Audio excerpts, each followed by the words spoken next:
Do you know what's worse than being laughed at? The voice began, steady yet filled with fire. It's proving them right, until the day you finally rise, and they have to clap through their tears. Hey everyone, before we dive into this powerful story of pride, betrayal, and redemption, don't forget to like this video, subscribe to the channel, and stay till the end, because trust me, this is one story you'll never forget.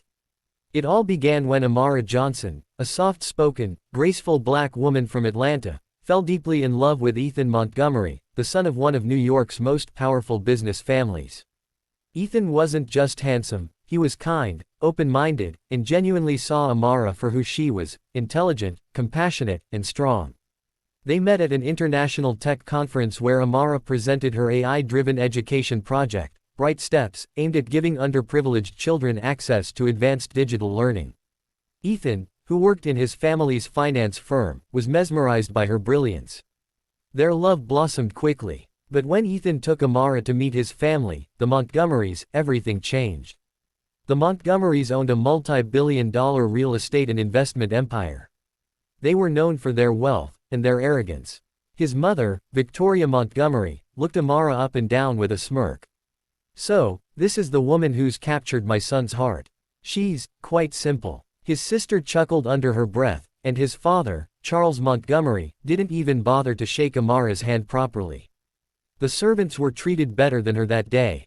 At dinner, Victoria kept making subtle jabs. "Ethan, dear, it's admirable you're helping the less fortunate. Charity begins at home, right?" While everyone laughed. Amara smiled politely, swallowing her pain. She was used to prejudice, but not this level of cruelty from people who claimed to be family. Ethan tried to defend her, but the more he did, the more tension grew. After they married quietly without his family's blessing, Victoria called it a phase, predicting that the marriage wouldn't last 6 months. And when Amara came up with a proposal to collaborate between her tech company and the Montgomery Group's education foundation, they outright rejected it. "We don't do business with people who don't understand legacy," Charles sneered. But Amara refused to let their hate define her. She worked day and night to expand Bright Steps. Her project caught attention from investors across Europe and Asia. Meanwhile, Ethan's family business began to crumble: bad investments, internal fraud, and a reputation ruined by arrogance. Ethan, torn between loyalty to his wife and his family, tried to bridge the gap, but his family only blamed Amara, calling her the curse. One night, when Ethan came home looking broken, Amara held his hands and said softly, "Let me help." He looked at her, exhausted. "They'll never listen to you, Amara."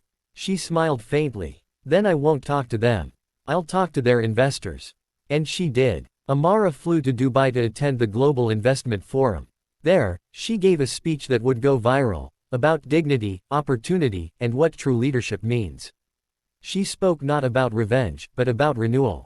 She shared her vision of sustainable, AI-driven education and community investment that could transform entire economies. Her words touched powerful hearts, including that of billionaire philanthropist Rajiv Menon, who had been searching for meaningful partnerships. Rajiv approached her after the speech and offered a staggering $1 billion investment into Bright Steps, on one condition: that she would lead the initiative independently, but also be allowed to choose which existing corporations could join her network. Amara agreed, and the first company she crossed off the eligibility list was the Montgomery Group. Within weeks, news headlines exploded: Bright Steps lands $1 billion global investment, rejects Montgomery Empire partnership.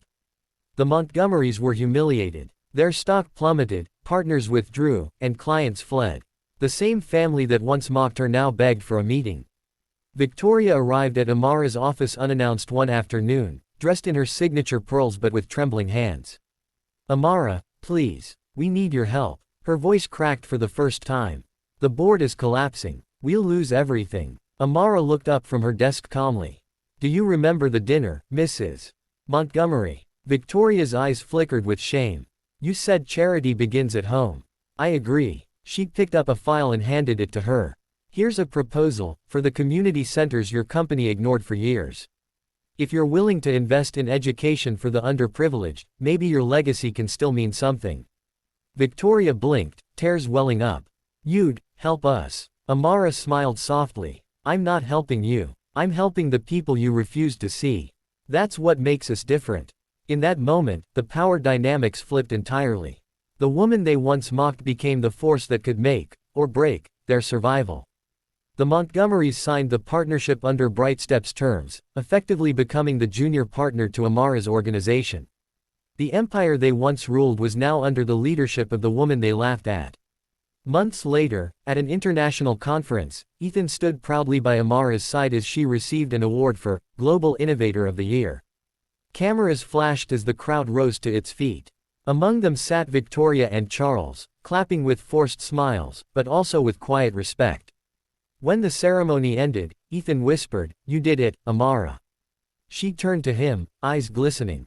"We did it. But not for revenge, for respect." And as the story closed, the voice from the beginning returned, stronger this time. Never let someone's laughter define your worth. Sometimes, their mockery is just the sound of their own fear, because deep down, they know you'll rise higher than they ever imagined. If Amara's story touched your heart, take a second to like this video, subscribe to the channel, and share it with someone who needs a reminder that dignity, grace, and vision can outshine any empire built on arrogance. Because one woman's strength can turn humiliation into history, and her name will be remembered long after the laughter fades.